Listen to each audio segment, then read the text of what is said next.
Hey everybody, welcome back to another episode of the show. So glad that you're here and tuning in. Hope you're as excited about this episode as I am. It's a great conversation with my friend Shad Berry.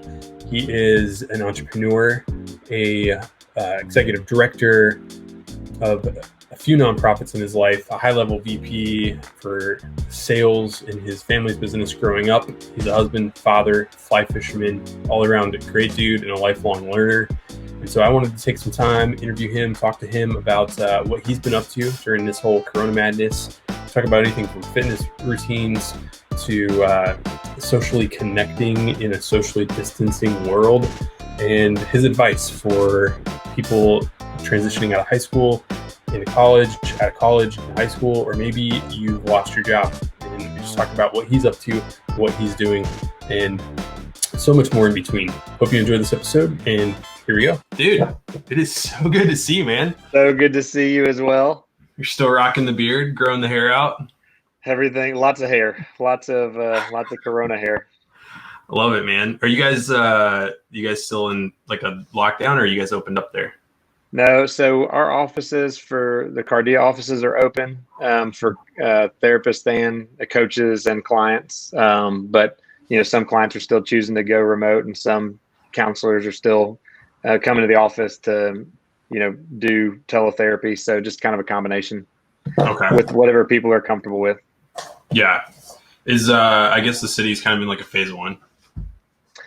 Yes. I think we're in phase 2 technically. Oh, nice. Okay. So yeah, so that's being actively monitored based on cases and such. Yeah.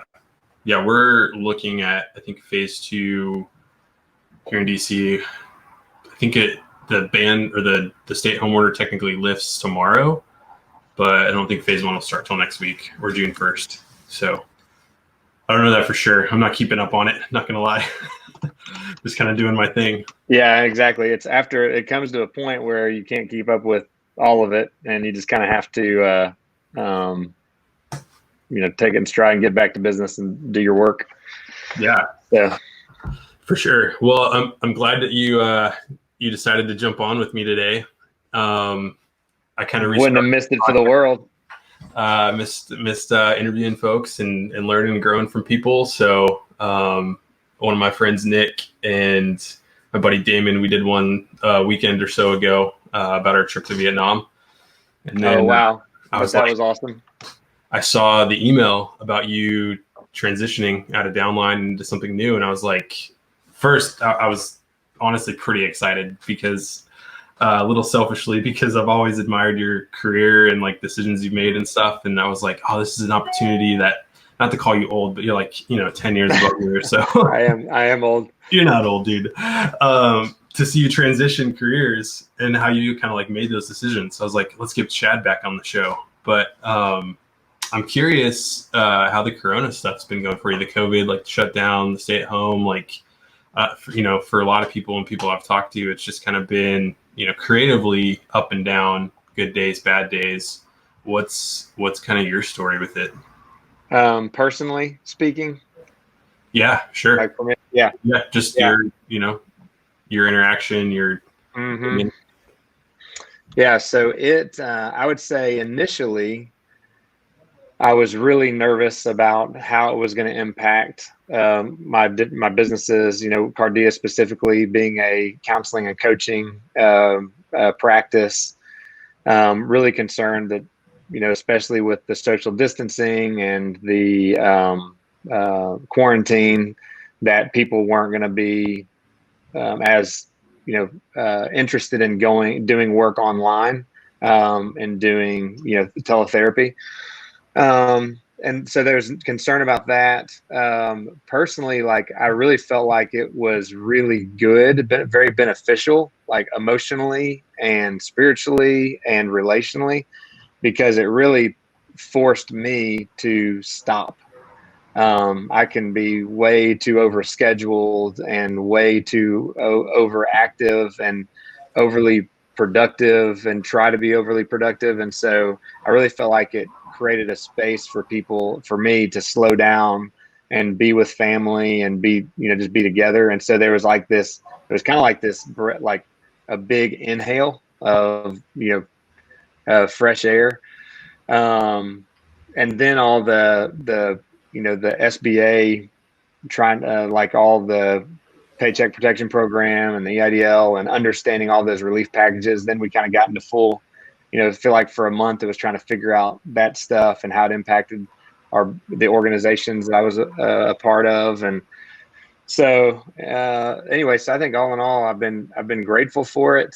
Grateful for the space, grateful for the time with family. Have enjoyed being at home more, being around the kids more.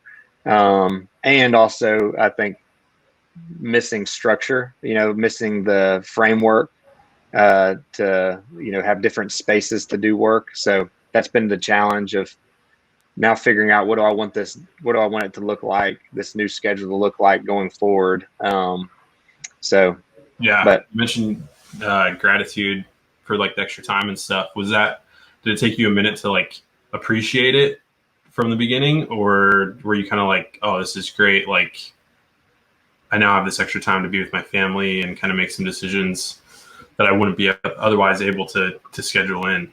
Yeah, I think right away I think our whole family kind of felt like, oh man, this like we get to slow down and it'd be okay. Yeah. And so I think there was like this understanding or appreciation pretty early on.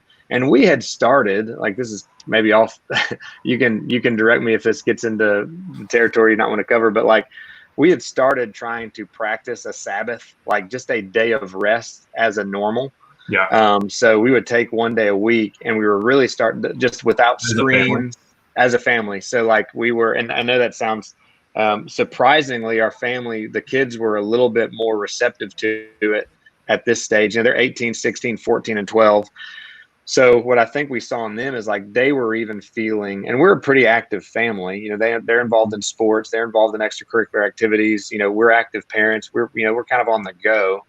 We're social. We love people. We love being with people. And so I think what they realized was, man, they were feeling the benefit of having just a day of stillness, a day of rest. It didn't mean you didn't lift a finger or do anything. It just was like it was a different type of work.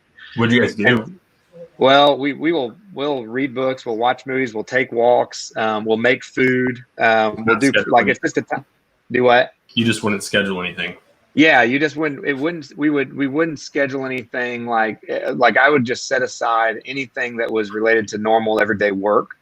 So anything email or anything work related. So it would just be creative things to do with them and to do together, either all of them or one of them.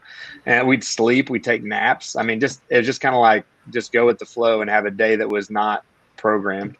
So I say all that to say, when the quarantine and stuff came about, it was like and a little bit of an extended type of Sabbath, and that word just simply means to rest or to cease.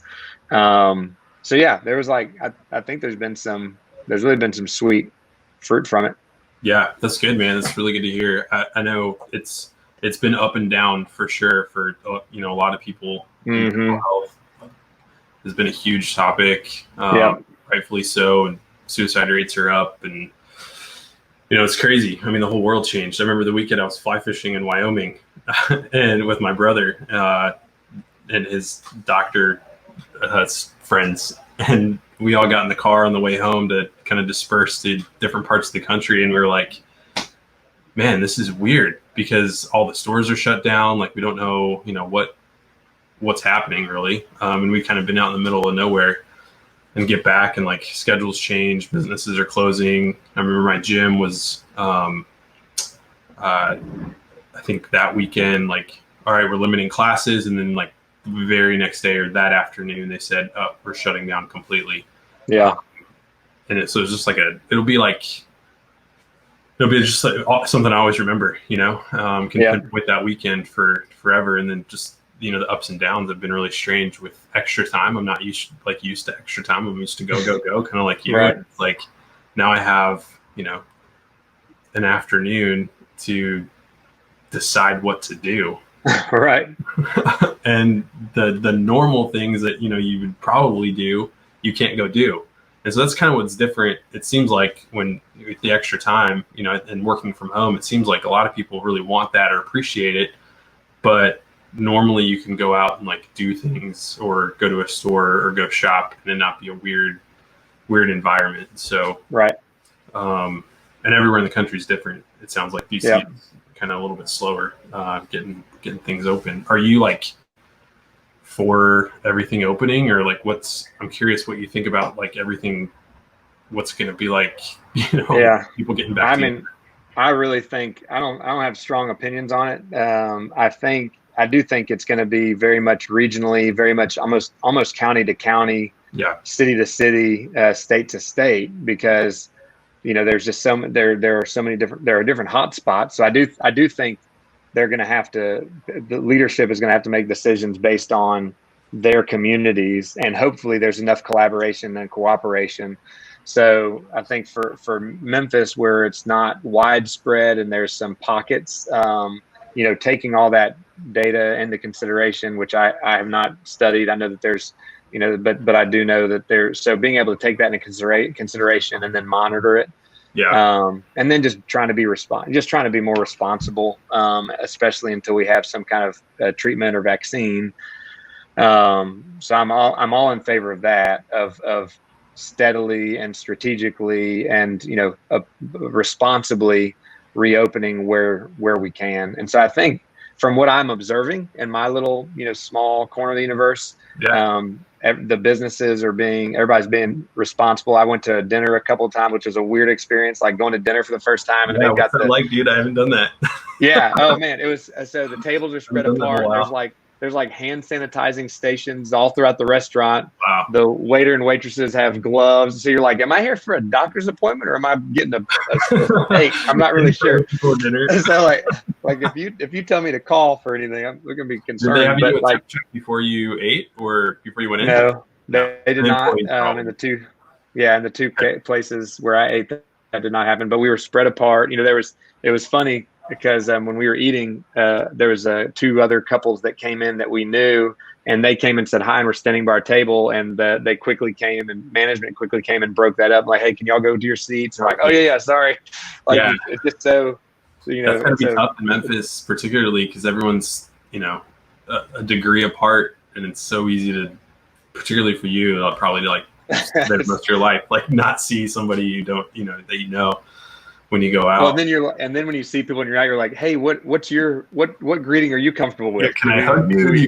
Elbow or fist bump or maybe just a wink or something. So it is it's very interesting, and I think is going to change a lot of things for a really long time.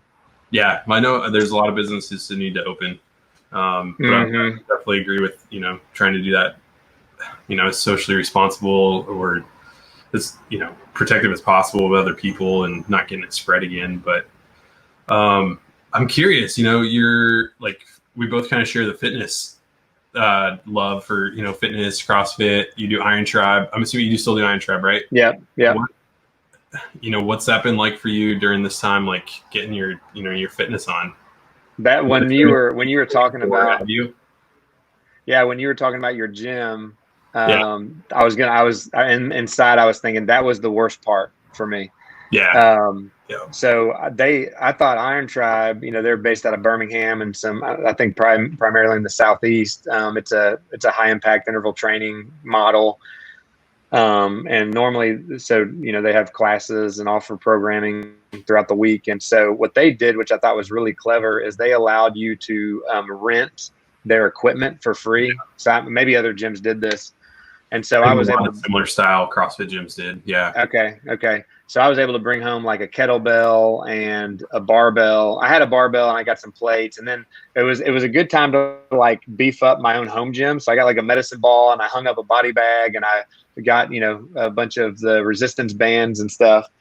But man, it was hard. Like that was not that part I missed, because doing those workouts in my garage and stuff was just not nearly the same as being with a group of people and having the coaches walking you through stuff. So I felt like it took me about a month to find a rhythm. And then fortunately 2 or 3 weeks ago, our gym opened back up in a real socially distant and sanitary way. Like they're limiting class sizes and everybody, wiping down your stuff, and they've got it boxed off and squared off. But I was so grateful to be able to. Did they do programming for you? Yeah. Yeah. Yeah. So what they did, they had some home workouts, and then they were doing Facebook Live videos that you could follow along. Okay. And actually, they've kept some of that as part. They're still offering some of that for people that aren't comfortable coming into the gym. So they've done it. I've been really impressed with how well they adapted to that. Yeah, that was positive. That's good. Yeah, I know that was early on. It was a big switch. Worrying about whether or not you're going to stay fit, and you could probably come out of it two ways.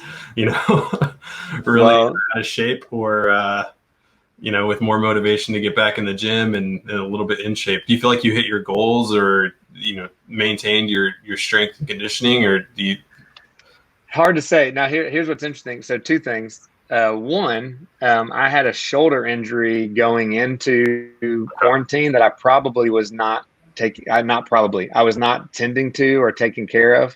I had some type of anterior tear or some tendon. I can't remember the name of the tendon that I've since been diagnosed. But so what it forced me to do was rest also. And because it was really hurting, and I was trying to push through it, which probably not the best idea. I really wasn't trying to be macho about it. I just didn't want to go backwards. I didn't want to take the time off.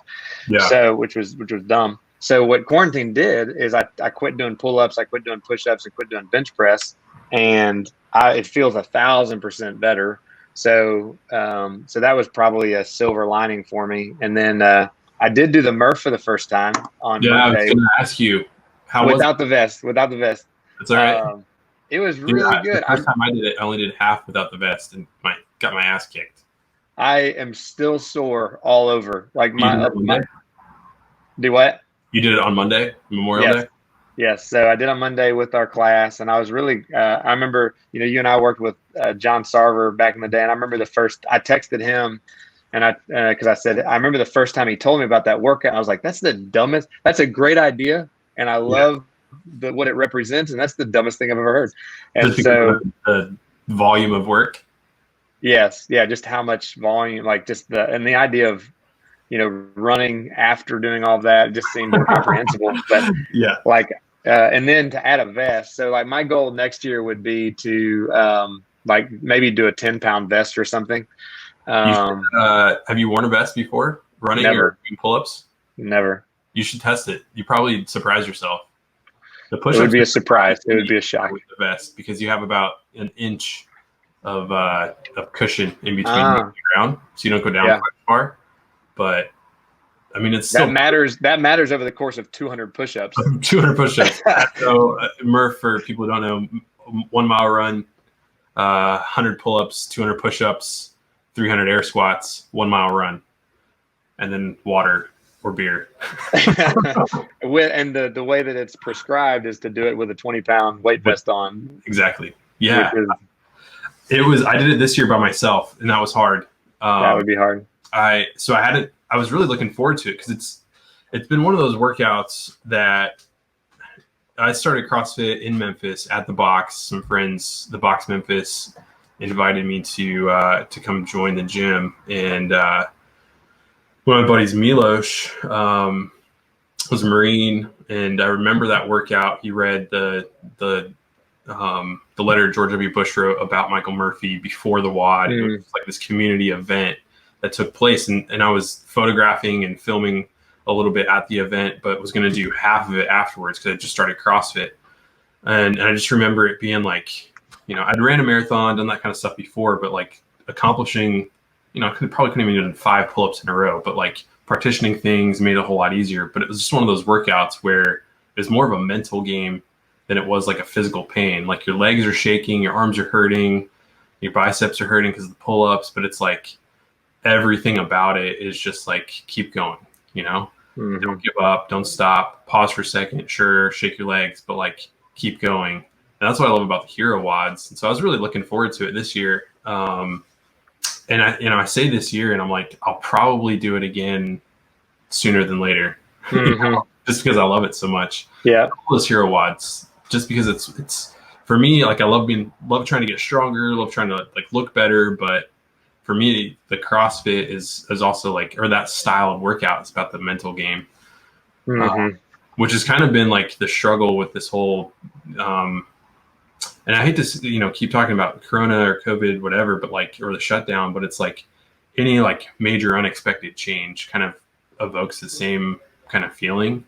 And so like, because it was so prolonged, it was like, you have to kind of adapt mentally. And these workouts just kind of prepare you for the unknown or the unknowable situations that, get thrown at life. And Right. masses aren't usually used to something this drastic, just, hitting everybody. Right. So I would say do it again, man. The gym that I would. That sounds like a good idea. I think that would be fun. the gym I went to or go to prescribed 400 sit-ups instead of the pull-ups, but I converted a fence post like gate frame in my backyard to do pull-ups on. So I was like, I'm going to do the pull-ups because I'd rather do that. And my coach, I texted him and said, "Hey, this is my time." He was just like, "Well, I guess you'll never know what or how bad it feels to have 400 sit-ups done in the So, I did ask for a pull-up bar. Or what, but yeah, That's creative, man. I like it. super creative for sure. Yeah, I think I read your blog post about socially connecting or staying connected while socially distancing. Thought it was awesome. I don't know if you want to highlight like some of that, kind of how like the work you're doing at Kardia and honestly even just like we'll get into your transition from decisions, but since we're on the COVID subject or socially distancing subject, like how have you stayed socially connected relationally, part of your life? No, thanks for reading that really long blog post. It didn't start out. I didn't intend for it to be that massive, but it just kind of kept growing. Yeah, when all this hit, here's what's interesting. Everything that we're experiencing collectively and personally at an emotional and relational level is not altogether different than what we experience day in and day out. And here's what I mean. It is exposed, like if there were stress fractures there before, this type of pressure or this type of stress just simply maybe makes them a clean break.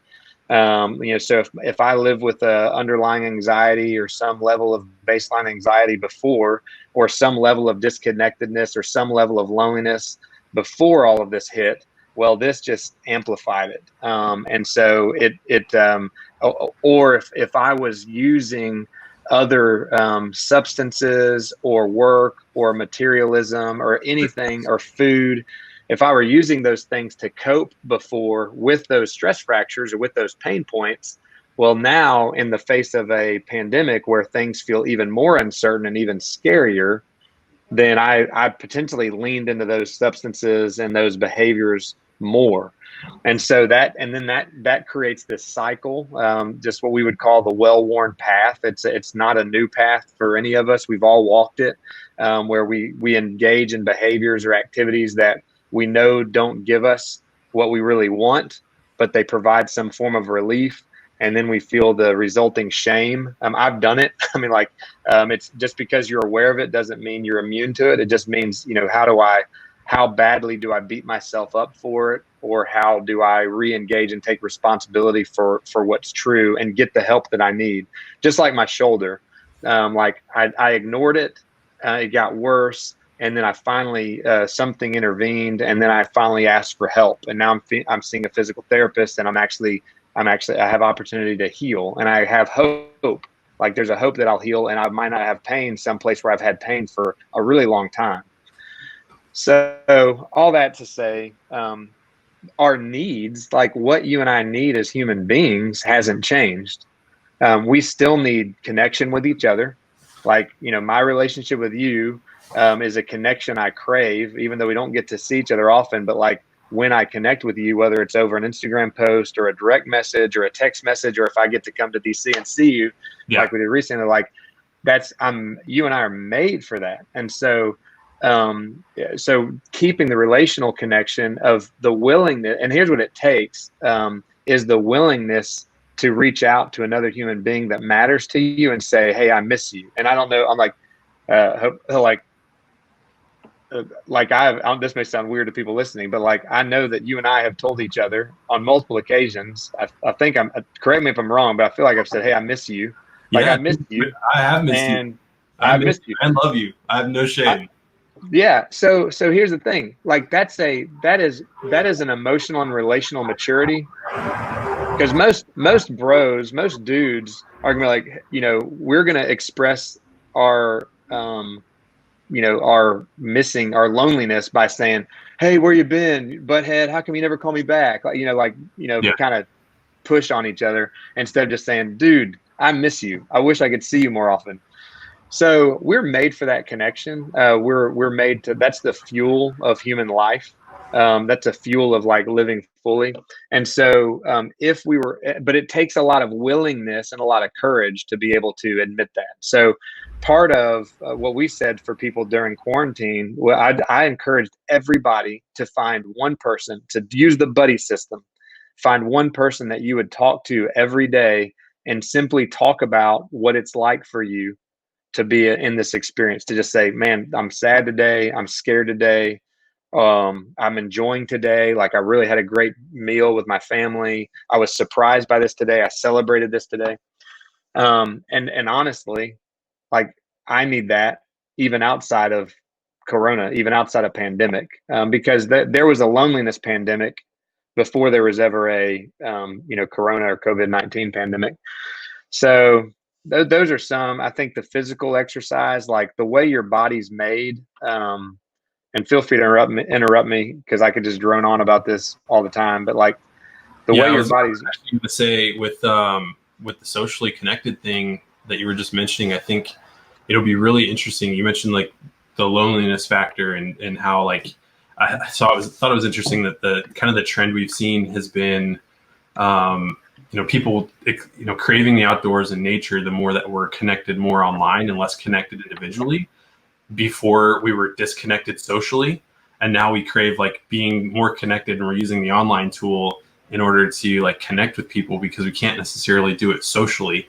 And so I'm really interested. I hope, I would think that after this, it's probably gonna be a little weird getting back together, but I think we're all gonna like maybe feel that a little bit differently or come out with some maybe different social connections that we have. It's kind of almost like a wake up call of like, for sure. Hey, and TikTok has really taken off. So like, maybe not, maybe we'll just like forget it all, like I'm afraid of that. I really hope we don't, but I think what it did is it made our worlds appropriately smaller. Mm-hmm. I think all those tools have their places. But it's kind of like fool's gold. It's like, it feels like relationship and connection, but it's hollow. Like, I don't get this, where where we can be vulnerable and honest and interested and curious. And so I think it made our worlds more appropriately small so that I could be more present and show up with the people in my neighborhood. Like, literally walking around my neighborhood, I've met more neighbors and talked to my neighbors more than ever before. Yeah. And so, being able to make my world appropriately small and connect more deeply, versus going really wide and broad. I do hope that sticks around. I'm afraid that it won't because the addiction or the draw and the compulsion to expand ourselves and extend ourselves and being afraid of missing out on something is so great that I think for some they'll keep it smaller, and for others it'll be really hard to do that. Yeah, it'll change. I think everything, the way we live, work, and play, for sure. Mm-hmm. Mm-hmm. So, talking about what you're up to, man. Big transition out of downline. I was thinking back on the days I worked there, and I saw a post from Tim Reed the other day, and it was just like, man, I miss playing doubles with you and Mel on the table. You know, it was Those actually are the days. my buddies here in DC. That's the first guy I think I've ever collabed with via an Instagram post. Collaborated creatively, video. He's a video producer.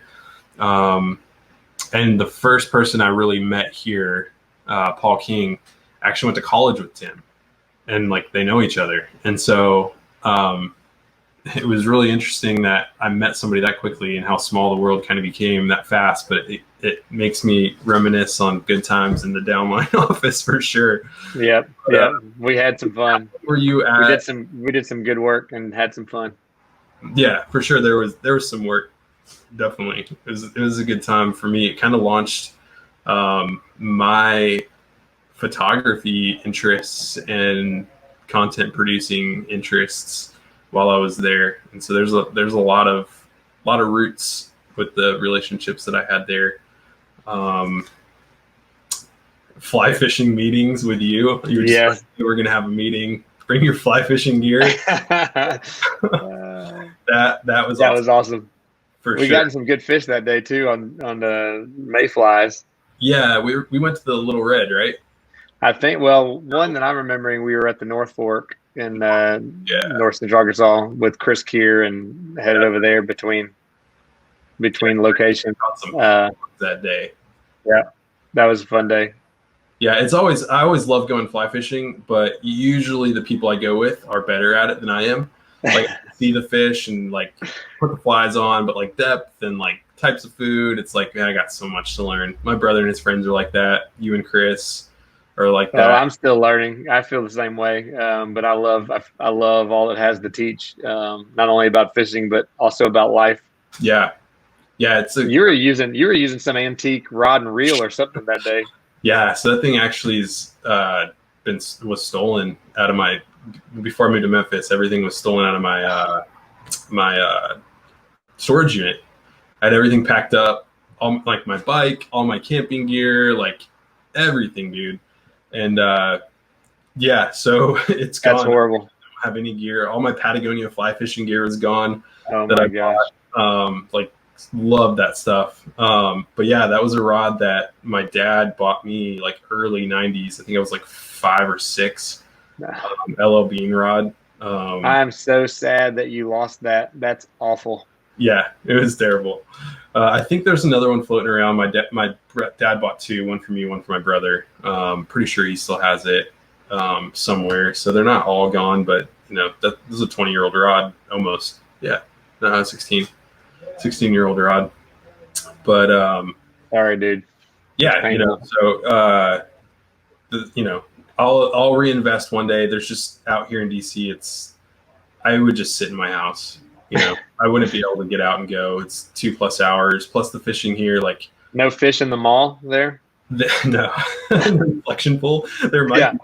Give that a shot.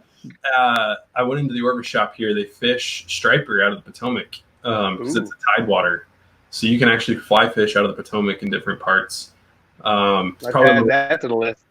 A little different than what I enjoy, which is like the trout stream fishing, small rivers in the mountains, preferably. Other than that, it's perfect. Other than that, you know, it's perfect. I haven't seen very many people do it actually, so I think it's seasonal as well. Right. But how long were you at Downline? 10 years. So June 8th of 2011. So coming up on 10 years. A couple weeks. Anywhere besides maybe MCC? At MCC, I was there for about 10 years as well. So from 2000 to 2011, and then from 2011 to 2020. I know you've mentioned to me like early on, because I remember, you know, first meeting you being a business leader, as well as a man of like character and somebody I really admired. I kind of shared what I was up to and kind of got your advice on some things. And you talked about like reinventing yourself like every 5 years or so, 5-10 years. Is this kind of one of those times that you've had to or was this like a seamless time to go? Yeah, it feels like, so I don't feel like I've ever intentionally reinvented myself. It has seemed like there's been a rhythm of my development and growth that every 5 years, something changes, something develops, something emerges, or I just get more courage to pursue what's already there is probably a better way of putting it. Yeah. I tell everybody, like I was coaching a guy yesterday, and I was like, hey, it's okay to outgrow your job. Like you're going to like, I hope everybody that's listening, like I hope they outgrow their job, or their vision gets bigger or changes or develops or matures. So part of how do you realize that happens? I think it happens for me. It has happened slowly and steadily to where the double negative becomes true of I can't not do that. Like I can't not pursue this thing. Because it may start as, because I have tons of ideas all the time. Like, you can probably attest when we were like, I'm always dreaming of things. And a lot of those things don't stick or don't go anywhere. Some of them do. And then as they grow and develop, it's like they gain more energy, and they get more of my energy, and they get more of my heart, and they get more of my passion and interest. And so like it's kind of like a wood burning stove that, you're like, okay, I'll put another log in it. I'll put another log in it. I'll put another log in that. If it burns out, that's okay. Like that doesn't have to be failure. It just maybe it ran its course. Everything doesn't have to become a huge bonfire. Like a campfire is great for the camp. And like, that was a fun campfire, and maybe I'll never have that campfire again. So kind of letting things have their opportunity to become what they're made to be or capable of. So for me, it just feels like every 5 years has been, and even within the organizations that I've been a part of, whether it doesn't mean leaving them, it just maybe meant a promotion or a role change or a program, or adding a program or adding something to it. And in this case, this is kind of the second iteration for me of one of those 5-year transition or inflection points.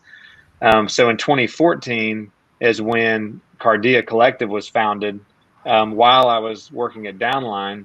And that really was just a passion project. It was a bonfire, a little campfire that my partner and I, Tim Holler, had it felt like a need. And it was like, it's one of those matches that lit real easily, and the kindling caught fire real easily. And you're like, well, let it burn. And then we started adding therapists. More therapists were joining this movement.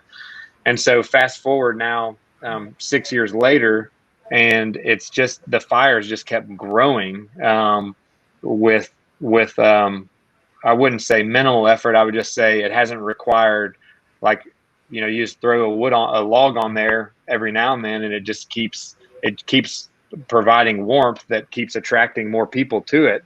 And then it gets a little brighter and more people. I've never used this illustration before, but I need to write this down. The whole campfire thing. So that's all that's happened. And so now here we are, 2020. It's like, man, this thing needs more tending to. Before you don't want it to fall over and crush people, but you want to keep it. We want to keep it providing warmth and providing light. And so that's really the big. You had a pull somewhere else and a passion, as well as this is a transitional time for me. The switch was not so much I've got to rethink everything, but there was an opportunity for you to pour into something else.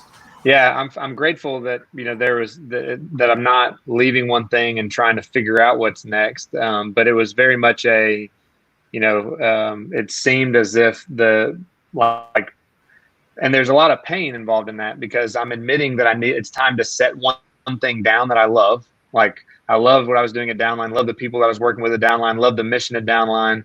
And so there's a part of me that was probably holding on to that longer than I needed to, because the thought of setting it down seemed so like it had become such a part of everything I did and thought about.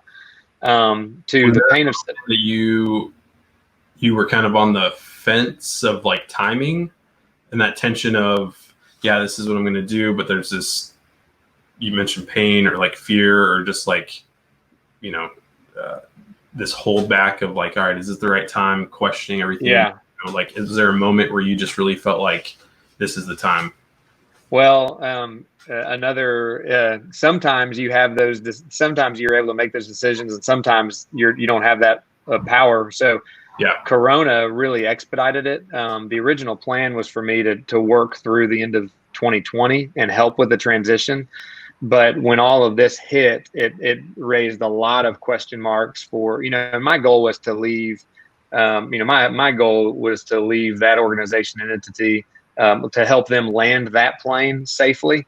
Yep. And then for me to take off, to use another metaphor. But so it really, with the cooperation and having the relationship that I had with the board and with the leadership there, to be able to openly and honestly talk about what's best for downline and what's best for me, and then making the decision to move that timeline back. So that kind of expedited it. And initially I was like, oh no, I'm not quite ready for that. But now I'm like, okay, this was okay. This is for the best. And it was, I think, providential.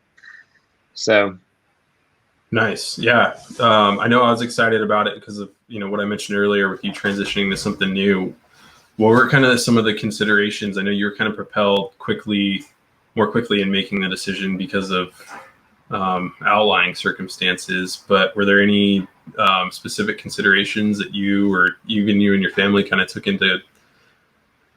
into play with, or even risks, into, what risk assessment of switching everything? Kind of what was your mindset like in deciding, or do you think it was smooth? Yeah, I would say I was all over the map. I wish I could say that it was, step one, step two, step three. I definitely, it was a wrestling match. It was a struggle, and getting good feedback from people I trusted that have known me. Here's the good thing about maintaining the connections that we were talking about earlier, is that you have relationships that are based off of truth, not based off perception. So now I have people in my life that know me, that will say to me, dude, you're way off. That's not you. That doesn't fit. Or they would say, man, I see this opening up. I like, they can, because I've allowed them to know more of me, and taken the risk of doing that. So I had a lot of support and a lot of feedback and a lot of encouragement that kind of helped affirm me along the way, and lend me courage when I didn't have it. And I still go through like, I love where I am at the moment. And then obviously the financial fear, like I'm leaving I went from straight commission sales to a salaried position in a nonprofit entity. And now I'm in basically a social entrepreneur, moving into that field and space, and a coach, where I'm trading, it's basically eat what you kill kind of mindset. So that's an interesting analogy for a counseling service. Yeah, that's probably not fitting. That was old vernacular from my from my cutthroat sales days. But basically, I'm back in that variable, which is exciting because it feels like I have more control over it, and it's also scary because there's a lot I don't have control over, and so kind of checking in with those things daily is essential. Where's your attention or kind of horizons at? Are you looking at, like, are you doing public speaking? Are you mostly spending time with counselors? Are you coaching in one-on-one? Like, what's kind of the the focus with your transition? Yeah. So first is getting Kardia as a business, positioned for growth. And you can shout out what Kardia is for people who don't know too. Yeah. I'll link it down below. Perfect. Thank you. So Kardia Collective is a community of counselors, coaches, and consultants that are dedicated to helping people and organizations live with hope, courage, and freedom. How we do that is we have a team of licensed professional counselors that work with individuals, couples, groups, and anything ranging from addiction, depression, anxiety. All sorts of emotional and mental health afflictions and conditions. So highly trained, really skilled group of people that I basically feel like I've become a champion for them because I've been a beneficiary of the work that they do. Coaching is a division of Kardia, of the collective. And the word Kardia is the Greek word for heart, which is the core of one's being, our volitional will, our locus of control, far more than the biological organ that pumps blood through our veins. So So the whole idea is that we want people to be wholehearted in whatever they do. So coaching is helping give some direction toward people's commitments into their future. So basically, I look at therapy, which the word therapy means healing, multiple applications for it. Therapy is helping heal from wounds and pains and losses that may have been neglected or ignored in the past. And coaching is now taking the vision, a clear, wholehearted vision for the future, and helping people pursue that imperfectly, but wholeheartedly, which there's a difference. And then consulting is when the individual, when a whole individual works with leadership in an organization, now there's potential for cultural and communal transformation. And so we want to work with organizations to integrate and to help individuals be healthy and whole so they can lead healthy and whole organizations. So we're wanting to grow our, our presence virtually and in multiple locations, and potentially open other locations in the Mid-South for offering effective coaching and counseling and consulting. I'm also in the process of developing, which I'm pretty excited about. This is in its infant stages, but one of my mentors has been an executive coach and consultant, Ken Edmondson, for a number of years, and he actually has walked with me. You may have even heard me mention him in the past, Zach, but he's walked with me through all of my transitions, from MCC to downline and downline to Kardia, and pretty much everything in between. So we're working on a leadership development program that is going to integrate basically effective techniques and proven tools along with emotional intelligence and relational integrity. And so how do we bring these things together to have a pipeline to develop that type of a leader? So we're hoping to launch that in the fall, and then creating, and basically what we want to become is a self-contained, or not self-contained, but a self-sustaining ecosystem of leadership and a community of leadership. So we're pumped about that. Oh, I lost your volume. I lost your audio. I think you're muted. I'm sorry, I muted myself. I'm right by a super busy street, so I tried to minimize the hum and the trucks coming by. No worries. That's a group or a one-on-one program that you just mentioned that you guys are launching, or is it? It would be a cohort. So there would be a one-on-one component to it, but you would go through it with probably no more than 15 people at a time, in person and virtually. So and maybe even stagger, 3 different classes over the course of a year. Yeah. Have a phase 1 component, which is going to be more educational, and then a phase 2, which will be more experiential. Yeah. So for those that want to keep going.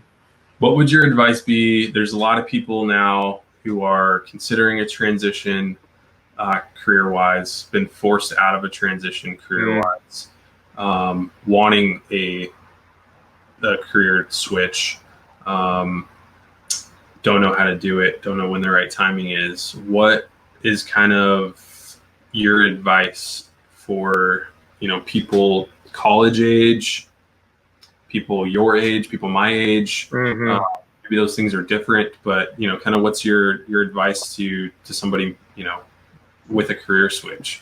Yeah, well, that's a huge question for a broad audience. I know everybody's in different circumstances or situations. So very practically, first is it's okay to stay responsible, meaning you have to be able to fund your existence and provide. And so doing the responsible thing as your occupation for a season and developing yourself in the midst of that is a noble, wonderful thing.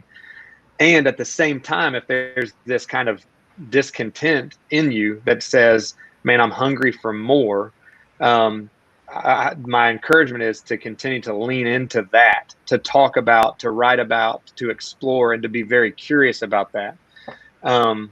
Everything that you're interested in may or may not become your occupation, meaning you may not get to do that and exchange your time and energy and talent for money, or all the money you need.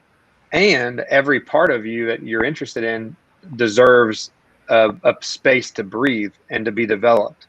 Does that make sense? Yeah. So I think one of the things in our culture that's as problematic is we try to put all of our eggs in the occupation basket, all of our eggs for fulfillment.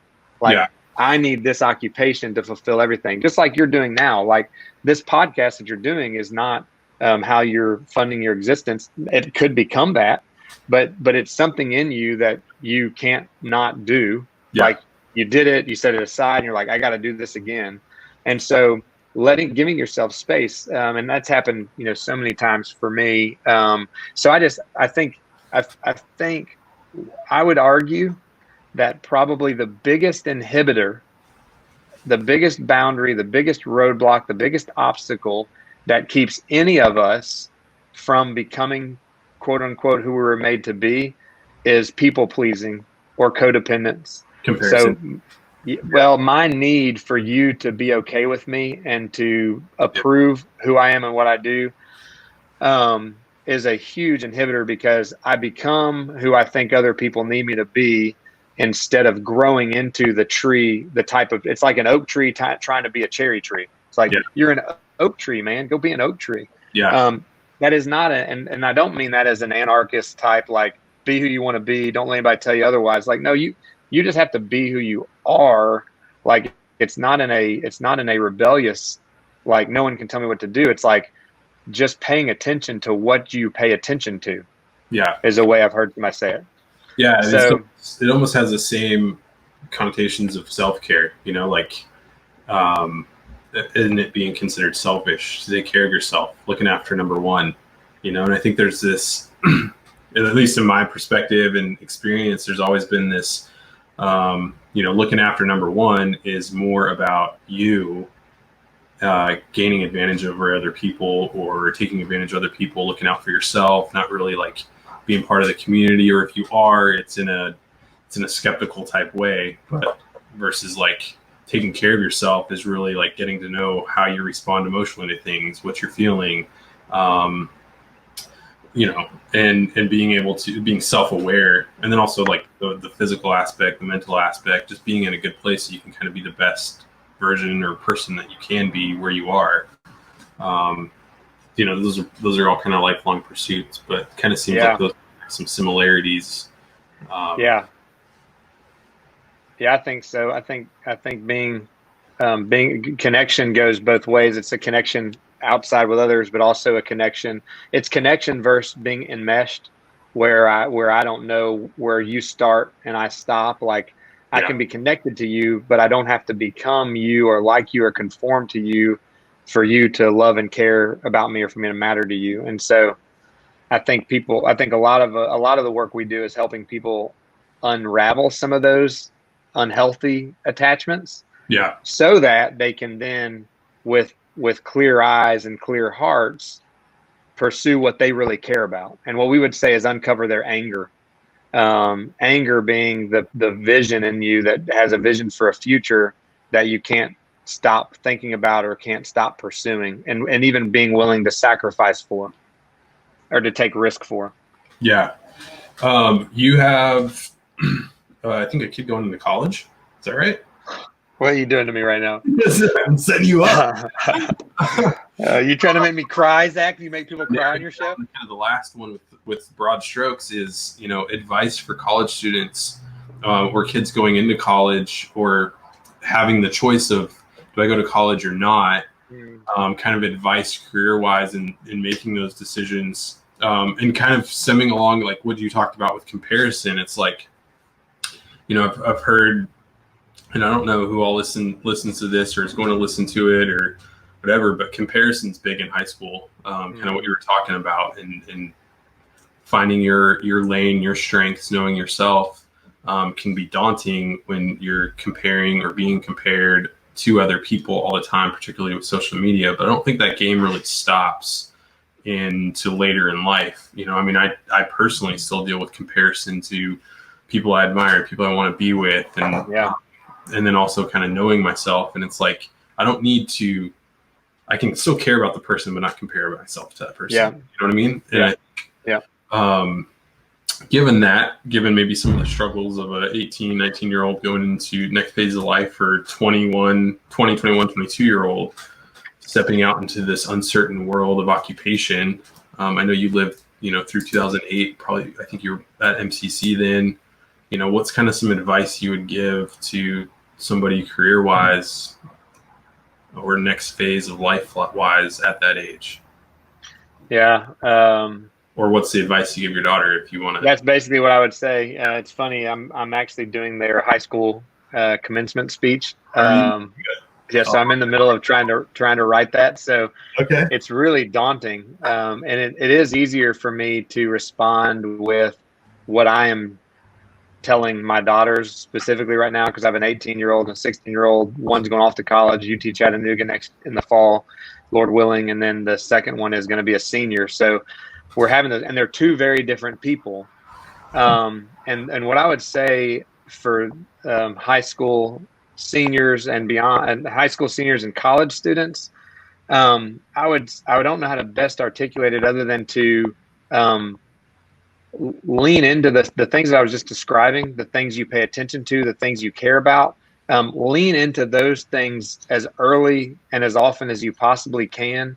I would not be as concerned or consumed at the moment with whether or not those things will become a career. Because you read bio after bio, biography after biography of successful people. And there's case studies and examples of this all over, of people that on both sides of the aisle, people that have studied and spent a lot of money and done a lot of work in education in things that they eventually abandoned because they really didn't care about them. They did them because they gave them a sense of security, of what I would say a false sense of security. And then the others and they end up in some other field, but like I would develop who you already are. So I have one daughter. My oldest daughter had a very natural draw to special needs, autistic community, people on the spectrum and their families. She did not get that from me. That's not something we talked about necessarily or modeled. There's a cute story, a sweet story about how some of that developed. But so she started volunteering at camps, with special needs camps, and doing work and doing her own study. And we would just kind of, and that's not a field I know anything about, but we would try to expose her to things there. So part of what she wants to get development in is better equipped in social work and counseling and psychology to be better prepared to meet that need, because that's a need. And she's got a passion for it. My second daughter, she's got an Instagram account, abs eats clean, abs.eats.clean. She's a foodographer. Yeah, it's amazing. Like, I don't know where she gets it. She does her own. So she really wants to do food and fitness and holistic care. And so we're doing a lot of research right now to try to find a program, whether that's a 4-year program or not, that helps fuel what's already there. So I would just say commit early, and let yourself commit to what's already in you and let that develop, and find ways to fuel that fire. Programs, universities, certifications. So don't not obsessing over whether I'm going to a 4-year university to get a degree, but what do I need to keep growing in this thing that I love and I'm interested in? Yeah, there's so much pressure. I mean, I'll be 31 in July. You're old, dude. What, I'm getting old? Is that what you said? You're not, bro. I got 3 more of my lifetimes. Hopefully. There's so much pressure, man, to figure out your life at 18, 19, 20, even 30. It's like my next decision is going to impact, and it's almost like a lie you're telling yourself, in my opinion, that it maybe set you on a trajectory, but it's like you don't have to decide what you're going to do for your entire life today, tomorrow, going to college, getting a degree. Right. There's so many people with a degree in something, even medical students that I know who are like, man, I'm a year away from graduating medical school, but I hate it. I don't like it. It's something I did because my parents influenced me, or I thought it would provide me security down the road financially, but like I'm really passionate about something else, that I don't know what that is, and the question is, do I give that up? Do I change something else? And it's like, I think the fear or the uneasiness is there's a social pressure to figure out your life right after school, right after college, thinking that that's what you're going to be doing forever. When you're 20, you know, and if you live to 80, that's 60 more years of life that probably not going to do the same thing. At least in my experience, I've done quite a bit of different things. Some people are on, you know, that same path, but I think that's really good advice, you know, is leaning into kind of what you're passionate about already. You know, being a photographer and somebody into, say I'm into health, I'm definitely into fitness. A lot of times I go for a run so I can eat pizza and drink beer. I appreciate good quality food. Your daughter Abs Eats Clean's got a pretty awesome page. I'd be curious to know kind of like, what are those things out there for somebody in the creative world who's creative in nature, who has a passion for health and a passion for clean, good eating? You know, what are the options career-wise that, you know, she takes? That'd be really cool to see or share with people who are trying to figure that out, because I think the degree definitely gives you a sense of validity from a 4-year college. Yes. I also don't think it's necessary to be successful. Right. You know, maybe. Yeah. Sometimes you have to have the certification. Sometimes you legally, like if she's going to be giving food advice and dietary advice, she's going to have something. Right. Yeah. So like, I'm not one that says at all that it's, I do think there are a lot of problems with our higher educational system and the cost of it and the return on that. And there's just so many aspects of it that are broken. And there's a lot of really powerful tools and resources and experiences that waiting for folks that, you know, that they can get and gain if they're able to steward them well, you know, and get access to them and know why they're doing it versus just going through the motions. That's the painful part.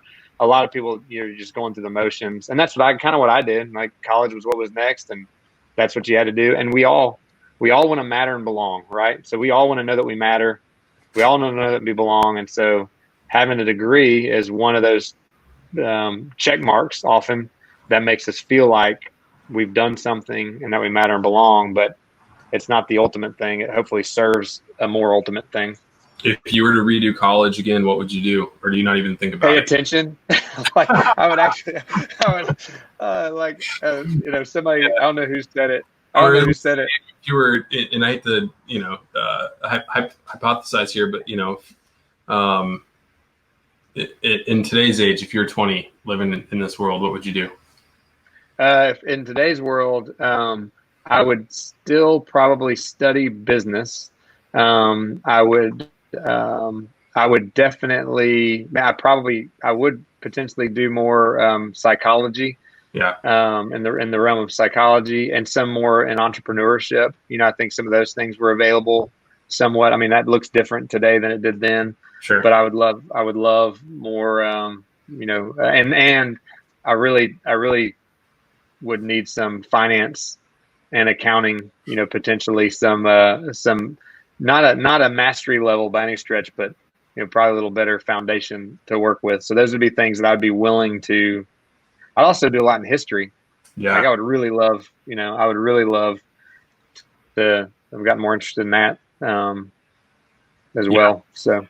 Yeah, those are all subjects that, you know, the finance thing for me, that would have been a good, and still can be, right? I mean, there's so many educational tools out there. Right. To get smart about finance, you know, at least now. Are you? I'd learn another language. I would learn Spanish. I really want to do that. That's kind of on my long-term bucket list. For sure. No, that's it's probably hard in Memphis or doing it online. I've tried. It's really hard to learn another language. Those people who have, like, you know, 2, 3, there's a lot of folks here in DC that have that ability, because they've been raised near or in a school, international school, and they have friends that speak multiple languages, but, you know, the 5, 7 language kids and adults are just like intense. So, how are you on time? Do you have like a couple minutes, or do you need to go? No, I'm good. Okay, cool. I was gonna, lighthearted question. Are you, for your daughter's convention, are you gonna like pull any Thor out of there? No, I gave that costume back. I did think about coming in there with like a face mask and a full body suit and gloves and stuff. But Yeah. I haven't gotten too creative beyond that. Person? Yeah, so they're going to do it very socially distant at a huge auditorium Okay. with, it's only a class of like 80 students. And so you're limited in how many people can come. They're not going to be passing out diplomas or anything, but it'll be, hopefully it'll be in person unless something changes between now and then. Yeah, I think there's a massive opportunity for kids going into their next phase of life now, even though I remember in college, 2008, I was a freshman going into sophomore year, didn't even understand, what was happening with the stock market and jobs and things like that. But the way that the economy shifted, there's so much good that came out of it, there's so many businesses now that have grown or started because people lost their jobs and put their passions into something else. I think there's a huge opportunity to not be pessimistic about it and really, kind of take off from there. But do you have any fly fishing trips or anything like that coming up? I've got a couple, nothing major. I'm going to go to do what? I said, I'm really curious. Yeah, I don't have any big trips planned, but I am going to the Little Red on the 9th for a trip there. And then, we haven't mentioned this yet, and we don't have to, but like the drift, the fly fishing, the apparel company. Going Drift Fly Co. It's good. It's slow, but we're getting ready to do a Father's Day product launch coming up, and so people who don't know, and even myself, like I'm not fully aware of everything you guys do. Yeah. So here, a little product placement. This is Drift Fly Co. Their Instagram is sick. If you like pictures and fly fishing, it's definitely good. So you guys do guiding, or is it all products? Right now, it's a lifestyle brand, and we partner with a nonprofit called Point out of Honduras, and so we're about to. We haven't publicly launched that yet, but basically, for every product purchased, we'll feed a kid in Honduras for a week. So it's an organization one of our partners is really close with. So it all started, though, just as a relationship with a few of us that fish together. And one of our buddies, John Reed Curlin, is an artist. He sells bonds by day, but he's really a Renaissance man. He's an artist. So he came up with this brand for our fishing team, our unofficial informal fishing team, and started an Instagram account. He's a photographer. So basically we just said, man, let's incorporate this thing and see if we can grow it. And so we came up with some T-shirts and hats, and basically just kind of growing from the ground up with a bunch of friends and people that, that are supportive and tolerant and encouraging. So we added another partner who's got his own marketing and design firm. He's a buddy I grew up with that we used to fish in, local ponds in town. And so he's a big fly fisherman also. So yeah, we're excited to see where that goes. That'll be fun. Yeah. No, I didn't realize when I moved to the South or to the West Tennessee area that there was actually like incredible world-class waters just a couple hours away. And, we don't have to give away locations, but they're pretty well populated already, but they are in Arkansas is actually pretty incredible. I definitely miss getting out and fly fishing in general, but especially with you guys. We're gonna get you to come do a photo. We're gonna do a photo shoot with you soon. Dude, it's a dream. My dream is to shoot, not necessarily for Patagonia, but Patagonia apparel or outdoor gear in Patagonia fly fishing. So if I could shoot somebody fly fishing in Patagonia, I think that'd be over the moon. It'd be absolutely incredible. It better be me. For sure. Well, I appreciate you taking the time and really sharing your heart and your advice and seeing what you're up to. It's really exciting to see. I don't know if you do you have anything last comments or ways people can connect if they really have questions for you about what you're doing or how to connect with Kardia. Yeah, KardiaCollective.com is our website. and Shad Berry at cardiacollective.com. Would love to connect if anybody has any questions or wants to learn more, if anything resonated with them while they're listening. But no, I'm really grateful I really love just talking to you. So Yeah. So I'm really glad to get the chance to reconnect and catch up and share some of what's going on. Yeah, it's always a good time chatting with you. And I was really pumped when you came to DC. We got to hang out. That was fun. Explore, even though it rained. So we made the most of it, dude. Yeah, it was a great night. It's a really cool city for sure. There's a lot I miss about Memphis. A lot of friends there that I'm still thankful to be connected with. But the road of life, it just takes you places you don't ever expect sometimes. So it's fun to be here. So, well, I appreciate it, Shad.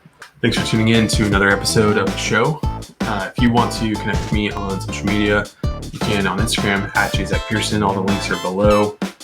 Or leave a comment. I'd love to know what you think. If you have any questions, thoughts, or future guests that you'd like to see on the podcast, that would be fantastic.